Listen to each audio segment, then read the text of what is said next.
I think that the internet is going to be one of the major forces for reducing the role of government. The one thing that's missing, but that will soon be developed, is a reliable e-cash, a method whereby on the internet you can transfer funds from A to B without A knowing B or B knowing A.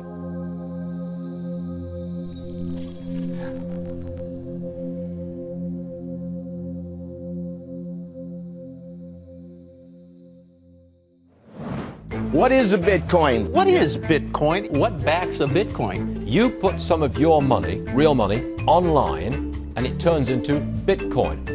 I don't even know why we call them coins, except that they call it coins in the name. I think Bitcoin has turned into a massive multiplayer online game where speculators are trying to out-speculate each other. Is it a means of exchange or an asset class? I see you taking my real dollars, and then you give me virtual money in return. Thanksgiving dinner, my grandmother asked me, what the heck is this Bitcoin stuff anyway, right? And I said to her, do you remember when Visa cards first came out? You were used to paying with cash or with a check, and then a Visa came out. It was this weird payment system that you didn't understand. And she said, yeah, I remember that. I said, well, Bitcoin is just the next evolution of another payment system. Bitcoin. By now, you've probably heard of it. The wild fluctuations in its price has gained the attention of the mainstream financial media. But Bitcoin is much more than just your average investment. Beneath all the hype and hysteria lies what could be the most important technology of our lifetimes. So what exactly is it? To fully appreciate the characteristics that make Bitcoin a potentially world-changing technology, we first need to understand what money is. Currency started developing 6,000 to 9,000 years ago, some sort of medium of exchange, and people used something of value. Societies around the world, though, started to select gold and silver as their primary currency about 3,000 years ago, and then about 680 BC, they became money when they were minted into coins of equal weights.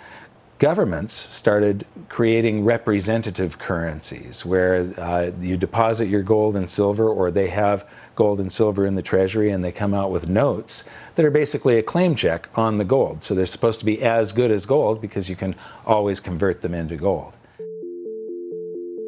Throughout history, precious metals were chosen as money, not through government decree, but because of their unique features. Gold is rare, easily recognizable, portable, durable, and divisible. Above all, because gold is difficult to find and labor-intensive to mine, refine, and mint, it has always been perceived as a store of value.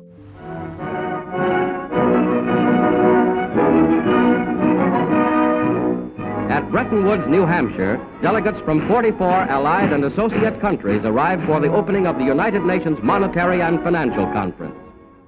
In modern history, as World War II was coming to an end, in 1944, the Allied nations met at the small town of Bretton Woods, New Hampshire. Here, they drafted a new financial system, which would stabilize the world's financial system once the war ended. With the United States poised to enter a golden age of prosperity, the U.S. dollar was chosen to be the world's reserve currency. The Bretton Woods system was created after the Second World War at the Bretton Woods Conference in New Hampshire. And rather than using gold as the means of exchange between countries, as was the case under the old gold standard, the dollar was going to be used. The dollar was chosen because back then it was as good as gold. Under this new system, the countries of the world would tie their currencies at a fixed rate to the U.S. dollar. And because most of the world's gold was held in U.S. vaults, the U.S. dollar would be backed by gold at a fixed price of $35 per ounce. This created a system where the currencies of the world were effectively backed by gold through the U.S. dollar. I have directed Secretary Connally to suspend temporarily the convertibility of the dollar into gold or other reserve assets. The Bretton Woods system lasted for about 25 years, but in August of 1971, President Richard Nixon called for an emergency press conference where he announced foreign countries would no longer be able to convert their U.S. dollar holdings into gold. This surprise move would come to be known as the Nixon shock. With this one announcement, President Nixon effectively created our current monetary system, a system where no currency is backed by gold or anything of value. This is what is known as a fiat currency. Fiat currency is currency that's backed by nothing except government promises. The word fiat is a Latin word, and it basically means currency that's circulating by force.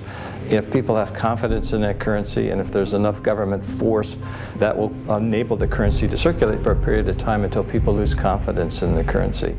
Money is a medium of exchange, and the way it has evolved is that it's always something of intrinsic value until the modern age, when the politicians say, well, we don't need anything of intrinsic value anymore. All we need is political decree. We can say this is money, this piece of paper is money. Now money has a new characteristic. But underneath it all, there's this same concept in place that nobody ever seems to challenge, and that is that governments have a right to declare something of no value to be money, and you must accept it. That's really the problem, and it's still the problem today.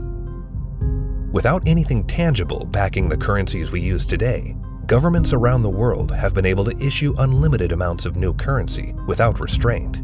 And with the advent of the digital age, currencies around the world are now digits in a global banking database. So what is Bitcoin? Well, simply put, it's a digital currency, much like the electronic currency we use today. But it's also the payment network which facilitates the transfer of this new digital currency from one person to another. Bitcoin's a new internet protocol that enables the transmission of value over a communications channel. You can think of it like being able to send a gold coin as easily as you send an email. You can send any amount of money to anyone in the world, anytime, can't be seized, can't be confiscated, can't be frozen. Very useful technology. So Bitcoin is a digital currency and it is a payment system. So it's a payment system in the same way that bank networks are, or PayPal. Those are all payment systems. But it's also a currency. So PayPal and banks use the dollar as their currency. The Bitcoin payment system uses Bitcoins as its currency. So they both have the same name. What is your opinion of disruptive digital currencies such as Bitcoin? If you're looking for the idea that a currency doesn't really have to be something physical, it can be something that's virtual, that's the system we already have. You know, and if you want it to be, I want a way to make payments electronically, that's, you know, credit cards. I mean, so exactly what it is that this thing is supposed to be doing that we don't already mostly do. Bitcoin is different from other fiat currencies in a couple ways, but not the way people think. So most people think it's different because it is a digital currency, but fiat currencies are also digital, right? So the dollar is a digital currency, the euro is a digital currency. They're all just ones and zeros in the banks of the world. So it's not that Bitcoin is digital that makes it unique. It's unique in that it cannot be created out of thin air. So dollars, euros, yen, these can all be created out of thin air by people who have permission to do so, which is generally a central bank. Bitcoin has no ability to create it out of thin air. So it is a scarce digital asset. Unlike the banking system we currently use, where bureaucrats meet behind closed doors and determine and regulate the supply of new currency, mathematics and cryptography are used to regulate the creation of new bitcoins. The Bitcoin network is decentralized, meaning that instead of transactions and account balances being stored on a central computer or database, Bitcoin's ledger of accounts, more commonly known as the blockchain, is distributed across tens of thousands of computers around the world. There's something called Napster. We all remember Napster. We could download music and movies from Napster, but after a while it got so big and popular, the government came in, shut it down because of copyright infringements. No more Napster, right? So then somebody created something called the BitTorrent network. What's this? This is a software people run on their computers that allows people to file share. So if you run the software, you can go to things like Pirate Bay or Views or BT Junkie, and you can download any music or any movies you want, and they can't stop it because it's not a centralized location. Well, Bitcoin is the currency that runs on the BitTorrent network. Why was gold and silver considered money for the last 4,000 years is because It took work and effort to make that nice, beautiful coin. They had to dig it out of the ground and refine it, and the crucibles and the furnaces, and stamp it into a nice, beautiful coin. And that took work. So you didn't have to trust anybody that they were going to work for you. The work was already done. Well, Bitcoin, proof of work, is the same thing, right? You have to hash away and solve all these math problems. You have to have the chips and the electricity and yada, yada, yada to create a Bitcoin. It would cost today about $800 to make a Bitcoin. I believe that Bitcoin has multiple levels of intrinsic value. The properties like being unconfiscatable, properties like this censorship-resistant value transfer that no one can stop you from sending. More importantly, what gives it intrinsic value is the productive capacity and the brain power of some of the brightest developers in the world that have chosen to work on this open source protocol. And this productive capacity of some of the brightest minds that are building it is what truly gives it value. All Bitcoin transactions are cryptographically verified by thousands of computers on the Bitcoin network. These very powerful computers, known as miners, expend a massive amount of energy and processing power to verify the integrity of each and every transaction. So the miners basically validate transactions. All these transactions are flying around, and they have not yet been formally vetted by the network. If the miner believes the transactions are valid, it will put them in the block, and the block then becomes part of the blockchain. And over time, that becomes the record of truth. And so what that means is that if you receive Bitcoin and a few blocks happen after you receive it, no one can ever take that money away from you because the blocks have been stuck into the blockchain, they can't be reversed, and you know that the money is truly yours. The decentralized nature of the Bitcoin network eliminates a single point of failure and makes it impossible to be hacked or to be shut down. Bitcoin transactions are transmitted peer-to-peer without the need for a third party, meaning that the user is in complete control of their money. It's impossible to be shut down. That's the beautiful thing about it. There is no Bitcoin place. You can't shoot Bitcoins. It has no center of gravity, it has no headquarters, you can't shut it down. The only way you could is to shut off the internet. Your average person has absolutely no idea how their email works, but it works, and that's all that really matters. And Bitcoin's very similar to that. But as far as what I would do to tell people or describe to people who don't know about Bitcoin what it is, I would say it's a form of money that you can just use on your phone or your computer in today's digital age where everyone's on the internet, that is much faster to send than most of the banks. And it has, for at least since its inception in 2009, risen in value. For new users, the inner workings of Bitcoin can be quite complex and daunting. But what's important is how this revolutionary technology changes how money is transferred globally. Right now, every single payment that you make to another person goes through an intermediary. Either PayPal or bank or Visa or MasterCard.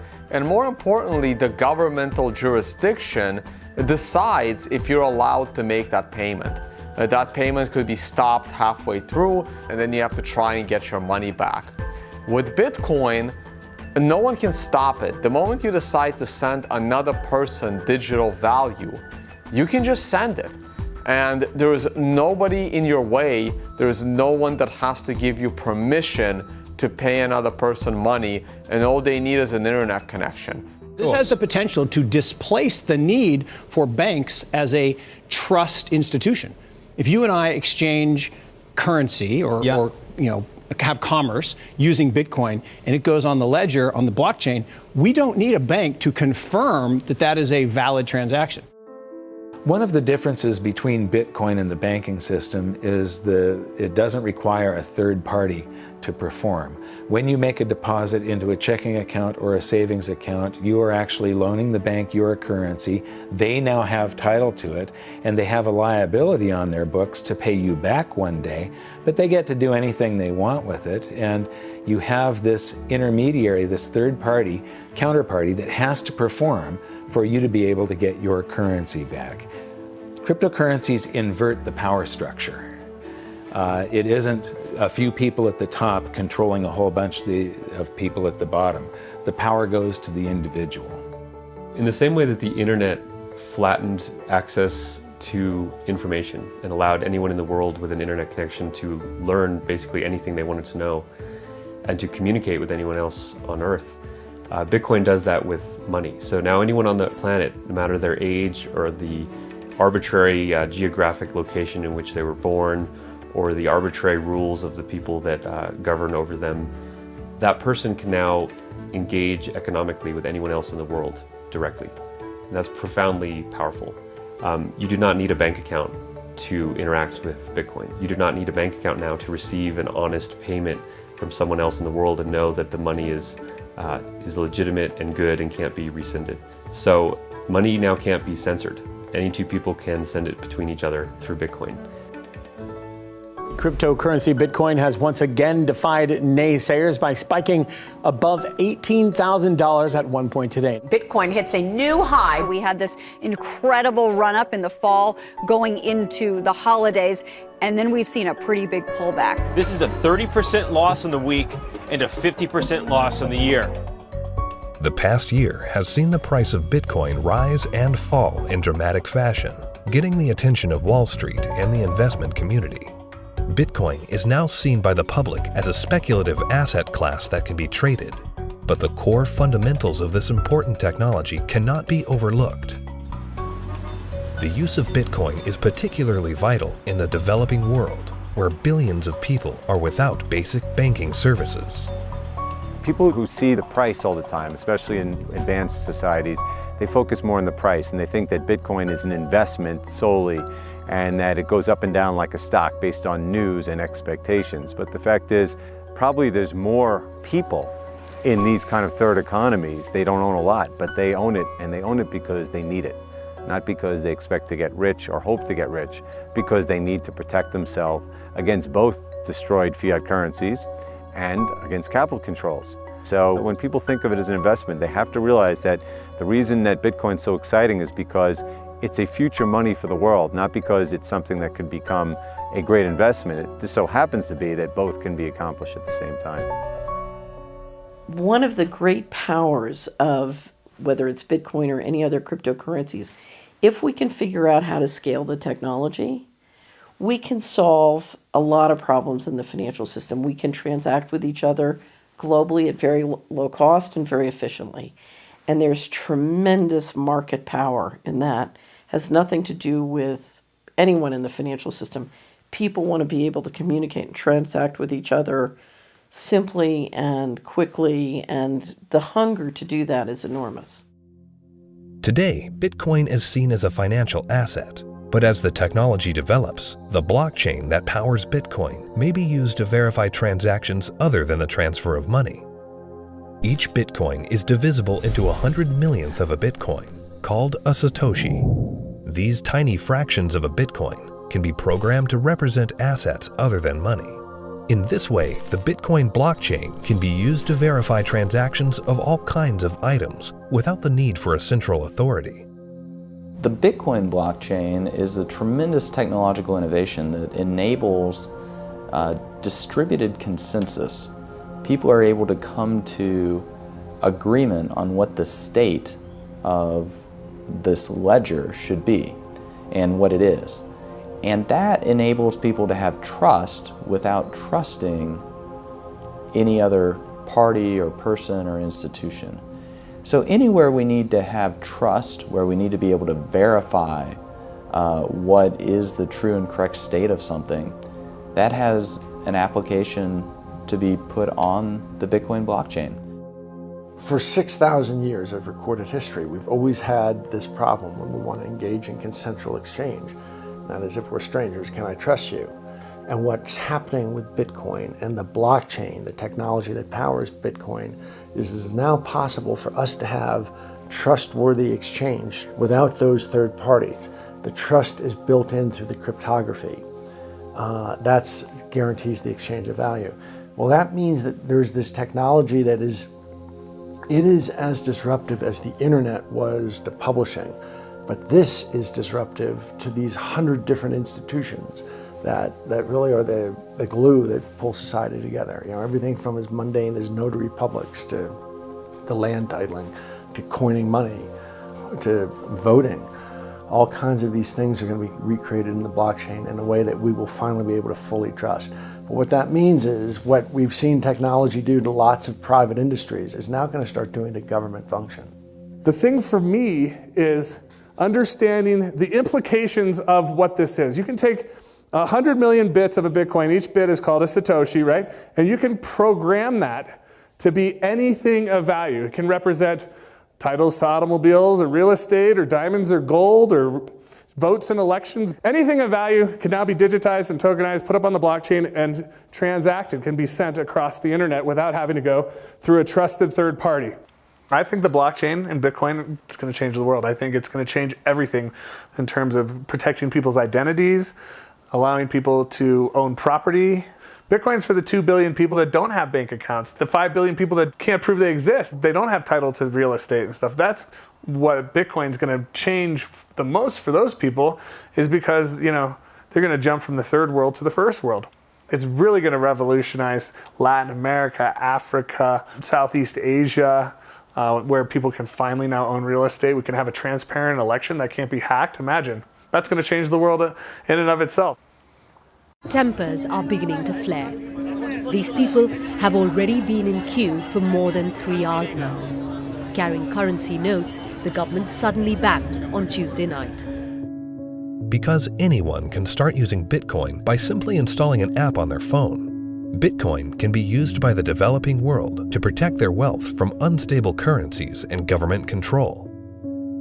We're seeing it behave as a crisis currency in Venezuela, in Nigeria, in Zimbabwe. When these countries can't get a grasp on their own monetary policy, people flood to Bitcoin. The fate of the unbanked and underbanked population no longer lies in the hands of corrupt governments, centrally planned economies, and central banks. There's a new option, a plan B. Personally, I live in the United States, and a lot of people in the U.S. get bank accounts very easily, have credit cards, debit cards, and all of that, and they don't find that there are too many frictions and pain points. But in a country like India, there are 233 million individuals who are unbanked, who don't have access to a traditional financial infrastructure, and so they're operating cash payment to cash payment. But Bitcoin has become a game changer. So individuals, in essence, can hold on to it, they can spend it, they can transfer it internationally. There are so many use cases. Currently, Bitcoin transactions can sometimes carry a significant fee, making it unsuitable for use for small transactions. But Bitcoin is programmable money, meaning that new layers and technologies can be integrated into it. In the near future, one such development, called the Lightning Network, will help reduce the cost of Bitcoin transactions. At the moment, Bitcoin is actually suffering from being too popular. One of the challenges that Bitcoin has is every transaction needs computational power to process. So at the moment, Bitcoin can settle about 4 to 7 transactions a second. And in the future, each of those 4 to 7 transactions a second can contain 1 million transactions within it. And that's what the second layer and Lightning is trying to do. It will just make it so much more efficient and so much cheaper for the average person. The integration of the Lightning Network into the Bitcoin protocol will scale Bitcoin into a fast, cheap, and efficient payment system. Once implemented, this will have enormous implications for the developing world. One of the stumbling blocks to doing international business is the payment system. And to be honest, if you're taking credit cards from some countries, those countries are so associated with fraud that your rates on all credit cards you take just become astronomical, and it becomes prohibitive. Something like 33% of the credit card transactions coming out of Africa are fraudulent. So nobody wants to take business from Africa. It's just too risky. With Bitcoin, you know the funds are good. So as a merchant, yeah, pay with Bitcoin. I'll sell anything you want, that's legal to Africa. That has tremendous implications, to be able to get access to these types of products and services so seamlessly. And then they're able to start having property rights. And property rights is really what's going to help lift them up out of poverty. Closer to home, in today's digital world, governments have started to phase out cash, replacing it with digital currency. In this environment where concerns over personal privacy are very real, Bitcoin provides monetary sovereignty outside the control of government policy. When you have a situation where the government is trying to control, they don't want people to have the means of hiding anything from them. Not just from a tax standpoint, they want to know what everyone's doing in Big Brother fashion. So, the way that I look at Bitcoin is it's the ultimate monetary weapon that the people have never had in history. Every government in the world wants to go cashless. One of the reasons is that in a cashless society, you are not able to exit the banking system. When people panic, they run to the ATM machines, they run to the bank and they withdraw money. The other thing is the governments are starting to run out of money, and governments don't build anything. They just use other people's money. So they are treating everyone as a tax evader. I believe the main reason why Bitcoin is so popular and important is not because of its finite supply and being gold. It's because of anti-money laundering laws preventing people from doing what they want with their money. One of the main functions of government is to create currency. And Bitcoin is successful only because of its potential for circumvention, lack of oversight. So it seems to me it ought to be outlawed. It doesn't serve any socially useful function. As to whether or not Bitcoin is illegal or should be seen to be illegal, cash has been used for a whole heck of a lot more illegal things than Bitcoin has through the years, and still is today. Cash is untraceable. It's easily transportable. Nobody knows where that dollar has been and how it's been moved from hand to hand to hand. So it's just a matter of making that connection that a cryptocurrency is really not a new thing. It's just a different version and a digital form of something that's existed in our society and legal structures for millennia. Bitcoin is shifting the paradigm and challenging the legacy financial system. Recently, Jamie Dimon, chairman and CEO of JP Morgan Chase, America's largest bank, was quoted calling Bitcoin a fraud. Why is Bitcoin a fraud? Here's the reason. Governments, the first thing they do is form a currency. They like to control the currency. They control it through a central bank. They also like to know who has it, where it is, where it's going. Wait until someone gets hurt. Wait until it's used for illicit purposes, which it is somewhat used for illicit purposes. They close it down. You got people like Jamie Dimon, a serious guy, calling it a fraud. Calling a fraud? You mean like there was hundreds of billions of dollars of securities that Jamie Dimon sold the public a decade ago called mortgage-backed securities? He's calling Bitcoin a fraud? Is that going to go to zero like his securities that he sold the public?